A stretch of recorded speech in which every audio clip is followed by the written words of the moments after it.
Sobat IMC Podcast Corner balik lagi. Masih bareng saya Leni Diandra yang kali ini lagi ada di Rumah Sakit IMC Cibitung. Nah, hari ini saya sudah bersama dengan seorang dokter yang kalau dengar namanya saya ingat jargon, percayalah apa yang dikatakan Rudy. Tapi Rudy yang satu ini bukan Rudy ahli penata rambut ya, bukan ya. Dr. Rudy Hadinata, spesialis ortopedi, konsultan. Halo dok. Halo, selamat pagi Mbak Lini. Gimana dok, kabarnya sehat? Baik. Tulang-tulang semua terjaga? Mudah-mudahan ya. Iya. Ini dokter spesialis ortopedi, konsultan hip and knee. Ya, memang betul. spesialisasinya lebih khusus lagi ke situ gitu dok, ke lutut dan pinggang ya? Lutut dan pinggul. Pinggul. Iya. Lebih spesialisasi ke situ. Lebih terspesialisasi ke sana. Oh, oke. Nah, sekarang kan kita mau bahas tentang mengenal cedera hamstring dan penanganannya. Berarti kalau spesialisasi dokter pinggul dan lutut, si hamstring ini posisinya adanya di mana, dok? Ya, baik. Ini memang menarik ya. Sebenarnya di Indonesia memang ortopedi terbagi-bagi, ya. Ada tulang belakang, ada pinggul lutut, ada ortopedi pediatrik, anak, ada juga tumor muskuloskeletal, dan juga beberapa bidang yang lainnya.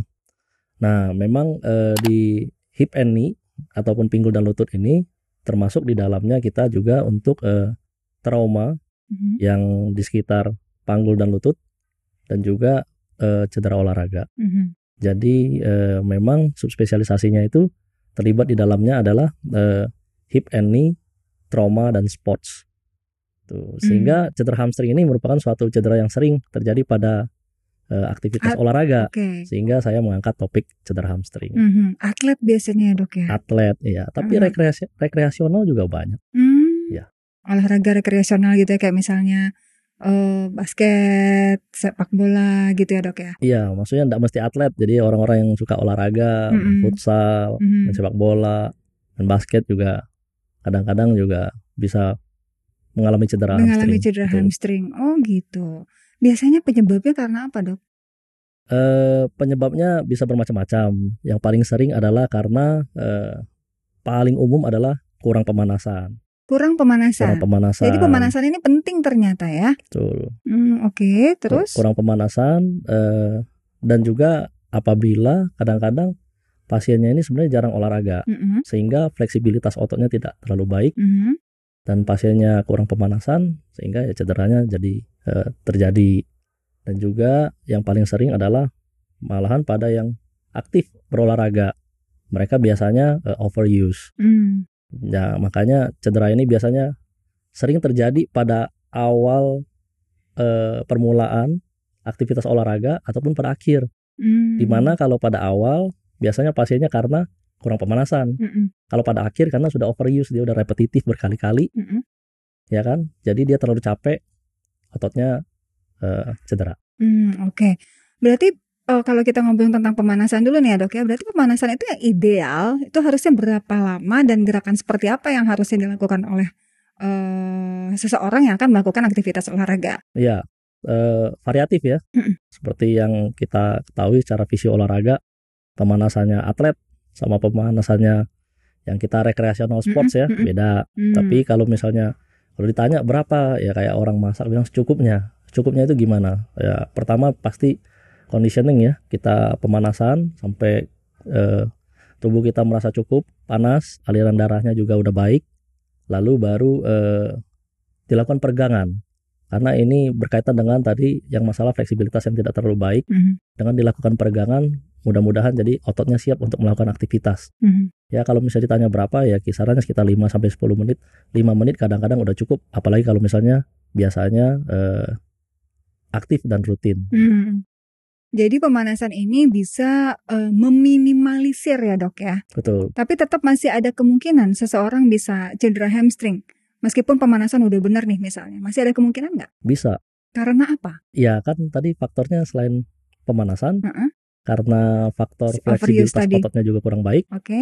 Dan juga karena faktor yang lainnya adalah fatigue ataupun kelelahan. Jadi overuse. Jadi pasiennya ini yang olahraganya ini ataupun atletnya ini terlalu berlebihan menggunakan otot hamstringnya. Jadi mekanismenya kan cederanya itu karena ototnya sedang berkontraksi kuat dan ditarik lebih memanjang lagi. Contohnya pada sprinter atau pada yang olahraga seperti lari galah, lompat halang rintang. Nah itu kan satu kaki di posisi menjulur ke depan dengan posisi lurus, sedangkan posisi daripada ototnya itu sedang berkontraksi maksimal, sehingga tarikan ototnya menjadi kuat. Posisi seperti ini yang biasanya menyebabkan cedera hamstring ini terjadi. Jadi yang kayak sprinter, mereka kan akan berlari sekuat tenaga, sehingga ototnya yang sedang kontraksi maksimal tertarik. Oke, jadi bukan hanya pemanasan, ada beberapa poin penting lagi ya yang mungkin bisa menyebabkan cedera hamstring ini ya dok ya. Iya. Gejalanya tuh seperti apa dok? Apa yang biasanya pasien rasakan? Ya, gejalanya bisa bervariasi tergantung daripada tingkat cederanya. Yang paling sederhana biasanya pasiennya itu awalnya sedang aktivitas, contoh berlari cepat, tiba-tiba merasakan sakit pada belakang pahanya. Tiba-tiba aja gitu ya dok? Tiba-tiba aja, karena kan otot hamstring ini kan terletak pada belakang paha ya. Nah jadi tiba-tiba terasa nyeri. Atau pada yang lebih berat lagi, kadang-kadang mereka bisa mendengarkan suatu bunyi yang cukup kuat pada belakang paha. Kayak gimana tuh dok? Krek gitu atau? Tak, kayak putus gitu. Oh gitu. Iya, dan ketika itu terjadi biasanya pasien udah sulit untuk beraktivitas, melanjutkan aktivitas olahraganya.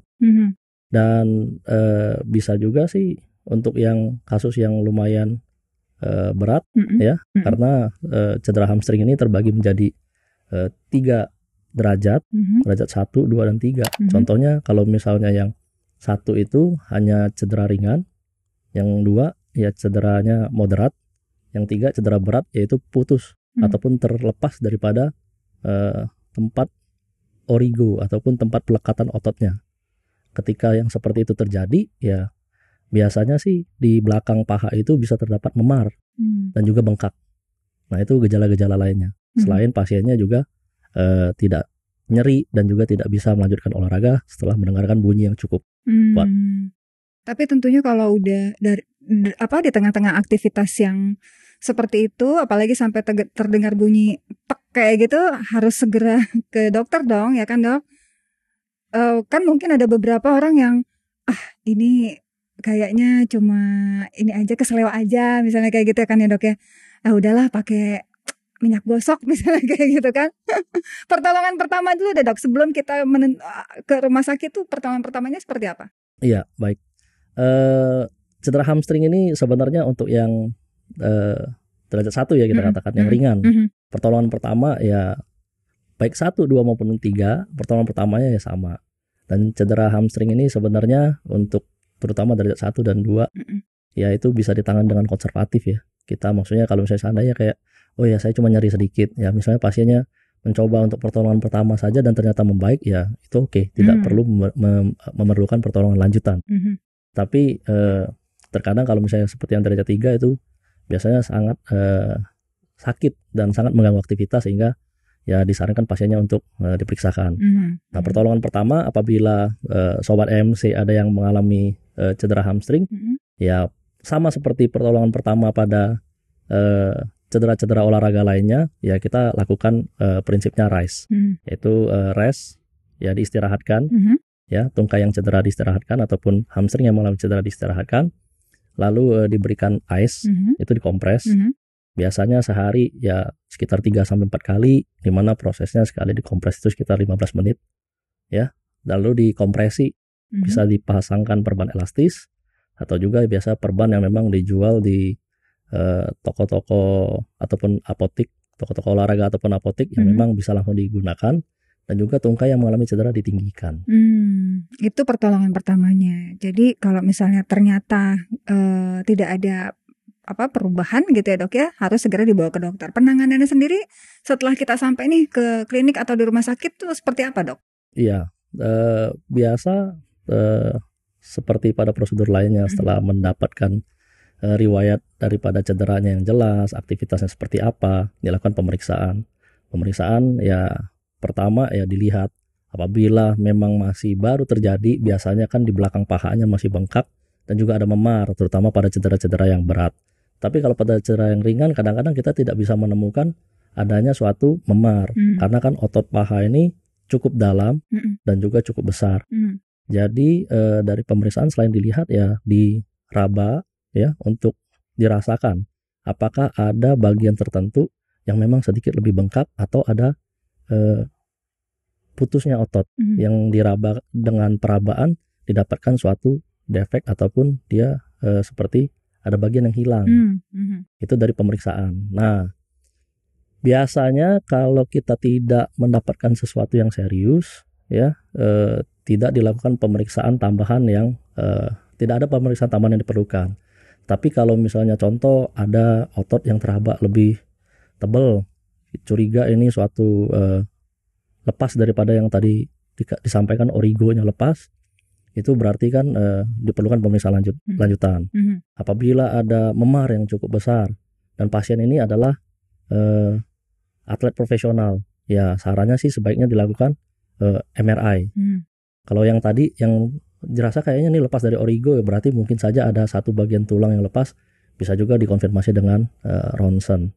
Jadi itu penanganannya, Dok, ya? Dan pemeriksaannya, betul. Oke, pemeriksaan lanjutnya itu tadi, Dok, kalau misalnya sampai harus ke pemeriksaan lanjut atau mungkin tindakan yang dilakukan lebih lanjut, apakah ada kemungkinan kalau misalnya kita cedera hamstring bisa sampai dioperasi gitu loh, Dok? Iya, tergantung tingkatnya. Kalau yang tadi derajat 1, derajat 2 biasanya konservatif. Pasiennya cukup dengan pertolongan pertama, lalu pasiennya setelah beristirahat cukup. Derajat 1 itu biasanya pasien cukup beristirahat dan rata-rata pulih dalam waktu sekitar 1 minggu. Setelah itu pasien fisioterapi dan bisa bertahap sampai dengan dirasakan, dibandingkan nih kanan dan kiri udah cukup kuat dari fisioterapinya, pasiennya bisa kembali lagi untuk beraktivitas seperti normal, olahraga ya maksudnya. Nah, tapi kalau misalnya yang derajat 3 ya, yang udah parah terputus gitu ya, yang udah parah ya, ya itu memang direncanakan untuk operasi. Karena kan operasinya itu contoh pada kalau misalnya yang paling sering otot hamstring ini paling sering putus itu di bagian atas. Jadi paha bagian atas.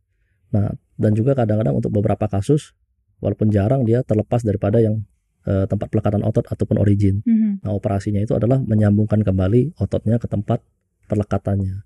Ataupun kalau misalnya di bagian yang putus ya dijahitkan kembali. Bisa sembuh total tuh, Dok? Prognosis bagus ya, rata-rata bisa sembuh total. Yang menjadi permasalahan adalah kadang-kadang baik yang cedera ringan maupun berat enggak sabaran.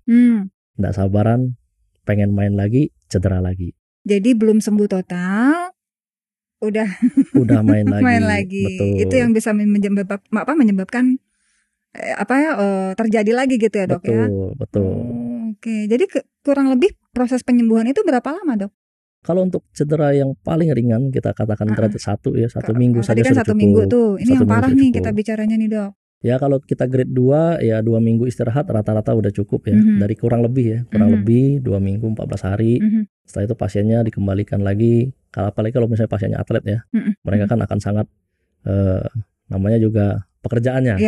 Jadi ya dievaluasi ya setelah dirasakan nyerinya berkurang ya, katakanlah nyerinya 90% berkurang, tinggal 10%, pasiennya boleh langsung dilakukan fisioterapi.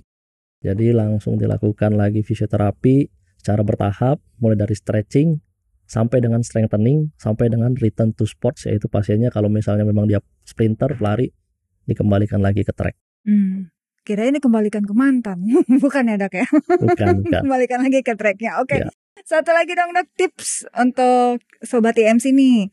Yang kalau tadi kan ya memang ada sedikit tips di awal bahwa harus dilakukan pemanasan sebelum melakukan aktivitas olahraga. Tapi tips secara umumnya supaya kita terhindar dari cedera hamstring seperti apa, Dok? Ya, sesuai dengan penyebabnya. Kalau penyebabnya kurang pemanasan ya lakukan pemanasan sebelum olahraga. Terus banyak juga cedera-cedera olahraga yang kadang-kadang dilakukan oleh teman-teman ya yang tidak rutin berolahraga. Tahu-tahu hari ini mau olahraga tapi olahraganya ngotot gitu. Nah itu biasanya tipsnya tahu tahu diri. Tahu kondisinya bagaimana gitu kan. Jadi lakukan pelan-pelan gitu ya, Dok. Lakukan pelan-pelan. Kalaupun memang seandainya olahraganya katakan semi pro ataupun ingin semi kompetitif ya, maksudnya selain kegiatan hariannya apa tapi pengen ikut kompetisi-kompetisi lokal ya, lakukan bertahap. Jangan minggu depan kita mau tanding ya kan, hari ini latihannya kenceng-kencengan tahu-tahu cedera. Jadi ya faktor pemanasan penting, overuse-nya juga dibatasin, jangan sampai overuse. Oke, dan tentunya segera periksakan ke dokter ahli ya. Kalau memang dirasa sudah sangat parah gitu ya, Dok ya, jangan mengambil tindakan sendiri ya, Dok. Betul. Oke. Oke, Dok, terima kasih banyak. Terima kasih. Hari ini meskipun dokter bukan penata rambut, tapi percayalah apa yang dikatakan Rudy ya. Terima kasih.